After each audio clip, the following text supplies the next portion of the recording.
नमस्कार मंडळी. तर आता नुकताच डिसेंबर महिना चालू झाला आहे आणि आपण डिसेंबरमध्ये वेगवेगळ्या प्रकारचे केक करत असतो. तर मी आज तुम्हाला एक मस्त असा हेल्दी आणि घरगुती साहित्यापासून तयार होणारा मस्त चवीचा केक सांगणार आहे. तर आपण आता पाहूया की त्या रेसिपीसाठी आपल्याला काय काय लागणार आहे. तर हा नॅचरल स्वीटनर आपण गूळ वगैरे वापरणार आहोत. घरचाच आपण रवा गव्हाचं पीठ वगैरे वापरणार आहोत आणि डार्क चॉकलेट वगैरे ते ऑप्शनल आहे.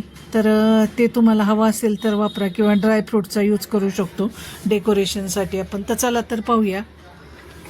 तर यासाठी 1 वाटी रवा घेतला आहे, अर्धी वाटी गव्हाचं पीठ, 1 कप दूध, 1 चमचा तेल, बेकिंग सोडा, डार्क चॉकलेट आणि 1 वाटी गूळ.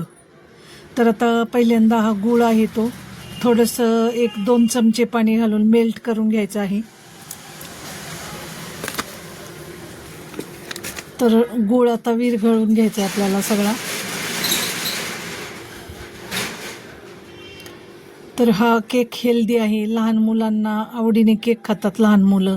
तर बाहेरचा केक देण्यापेक्षा क्रीमवाला वगैरे किंवा इतर मैद्याचा वगैरे केक देण्यापेक्षा असा घरगुती जर आपण केक केला तर तो अगदी हेल्दी आणि चवीलाही अगदी छान लागतो एकदम. तर आता गूळ मेल्ट झालेला आहे.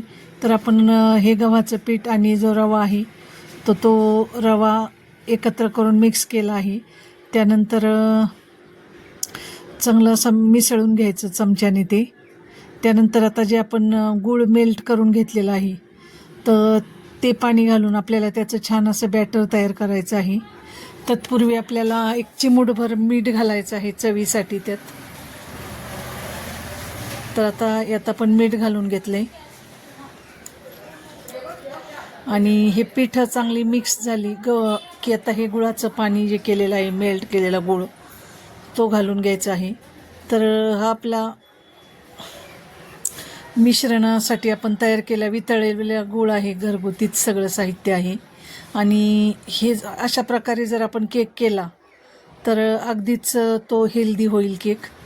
तर आता थोडं थोडं दूध घालून आपण 1 कप दूध घेतलेलं आहे, पण एकदम सगळं दूध न घालता थोडं थोडं दूध घालून त्याचं आपण भज्याचं पीठ भिजवतो ह्या कन्सिस्टन्सीचं आपल्याला बॅटर तयार करायचं आहे. तर अगदी थोडं थोडं घालून घ्यायचं दूध. तर आता आपण कढईतच करणार आहोत केक. तर कढईत 2-3 चमचे बारीक मीठ टाकलेलं आहे आणि त्या कढईवर बसेल असं झाकण असलेली कढई घ्या किंवा त्यावर व्यवस्थित झाकण बसेल अशी एखादी कढई घ्या. आणि आता त्यात आपण जो बेकिंग सोडा आहे तो आणि थोडंसं पाणी ते घालून बॅटर छान असं मिक्स केलेलं आहे.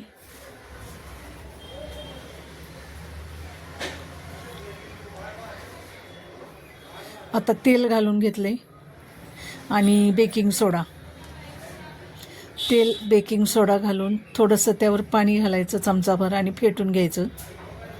मस्त असं फुलतं मिश्रण हे. आता एका डब्याला आपण तूप लावून घेतलेलं आहे. कुठल्याही भांड्याला तूप लावून घ्यायचं. कढई तोपर्यंत गरम होती तोपर्यंत आपण हे बॅटर छान फेटून घ्यायचं असं. आता हा 1 डबा आहे तर त्याला मी तूप लावून घेतलेलं आहे आणि हे बॅटर आता त्यात घालून घेतो आहोत.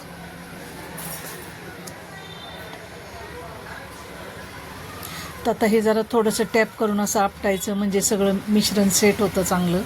तर आता आम्ही याच्यावर डार्क चॉकलेट घालत आहोत. तुम्ही ड्रायफ्रूट घालू शकता किंवा फळांचे काप घालू शकता, टूटी फ्रुटी घालू शकता, जे तुमच्याकडे अवेलेबल आहे. तर डार्क चॉकलेट आमच्याकडे होतं त्यामुळं आम्ही वापरतो आहे. हे ऑप्शनल आहे. किंवा आपले मनुके जरी आपण घातले यात तरी छान मुलं आवडीने खातील. ड्रायफ्रूटचे तुकडे, मनुके.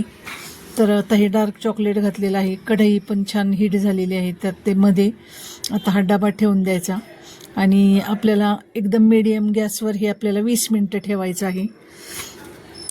तर 20 मिनटांनी छान असा हा केक तयार आहे. कट करून मी दाखवलेला आहे तुम्हाला.